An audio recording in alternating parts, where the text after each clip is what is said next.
اور اے نبی صلی اللہ علیہ وآلہ وسلم، لوگ تم سے پہاڑوں کے بارے میں دریافت کرتے ہیں، کہہ دو کہ میرا رب ان کو راکھ بنا کر بکھیر دے گا، پھر زمین کو ہموار میدان کر چھوڑے گا جس میں تم کوئی نشیب و فراز نہ دیکھو گے۔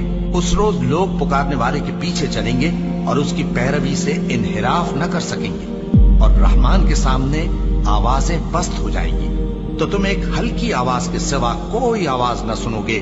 اس روز کسی کی سفارش کچھ فائدہ نہ دے گی مگر اس شخص کی جسے رحمان اجازت دے اور اس کی بات کو پسند فرمائے۔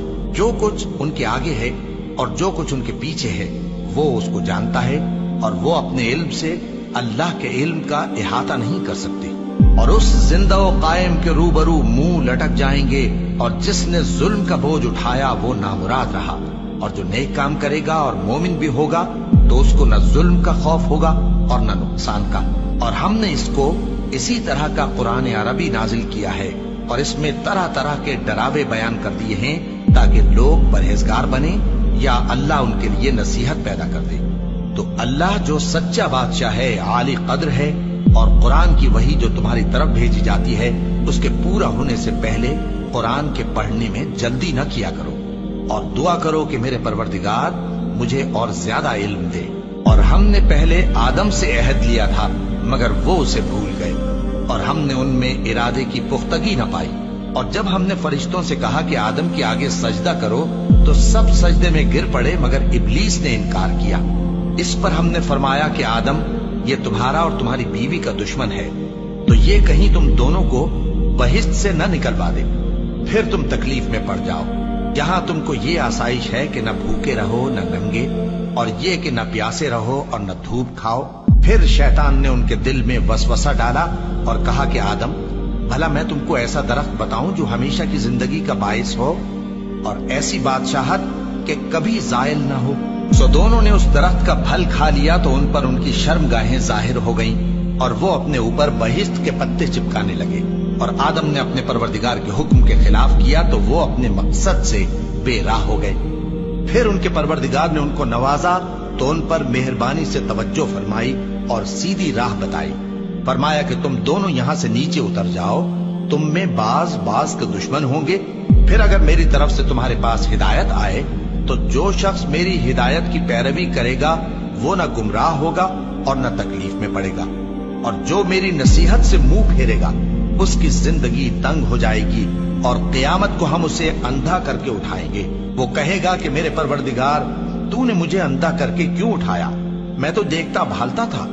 اللہ فرمائے گا کہ ایسا ہی چاہیے تھا، تیرے پاس ہماری آیتیں آئیں تو تو نے ان کو بھلا دیا، اسی طرح آج ہم تجھ کو بھلا دیں گے۔ اور جو شخص حد سے نکل جائے اور اپنے پروردگار کی آیتوں پر ایمان نہ لائے، ہم اس کو ایسا ہی بدلہ دیتے ہیں، اور آخرت کا عذاب بہت سخت اور ہمیشہ باقی رہنے والا ہے۔ تو کیا یہ بات ان لوگوں کے لیے موجب ہدایت نہ ہوئی کہ ہم ان سے پہلے بہت سے فرقوں کو ہلاک کر چکے ہیں جن کے رہنے کے مقامات میں یہ چلتے پھرتے ہیں؟ عقل والوں کے لیے اس میں بہت سی نشانیاں ہیں۔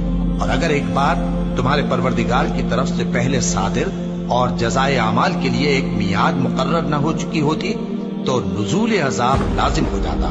بس جو کچھ یہ بکواس کرتے ہیں اس پر صبر کرو، اور سورج کے نکلنے سے پہلے اور اس کے غروب ہونے سے پہلے اپنے پروردگار کی تسبیح و تحمید کیا کرو، اور رات کی کچھ گھڑیوں میں بھی اس کی تسبیح کیا کرو، اور دن کے مختلف اوقات یعنی دوپہر کے وقت بھی، تاکہ تم خوش ہو جاؤ۔ اور کئی طرح کے لوگوں کو جو ہم نے دنیا کی زندگی میں آرائش کی چیزوں سے نوازا ہے تاکہ ان کی آزمائش کریں، ان پر نگاہ نہ کرنا، اور تمہارے پروردگار کی عطا فرمائی ہوئی روزی بہت بہتر اور باقی رہنے والی ہے۔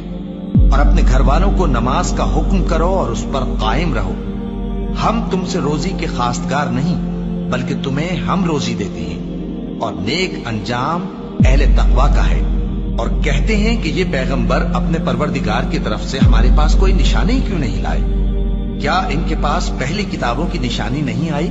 اور اگر ہم ان کو پیغمبر کے بھیجنے سے بیشتر کسی عذاب سے ہلاک کر دیتے تو یہ کہتے کہ اے ہمارے پروردگار، تو نے ہماری طرف کوئی پیغمبر کیوں نہ بھیجا کہ ہم ذلیل اور رسوا ہونے سے پہلے تیرے احکام کی پیروی کرتے۔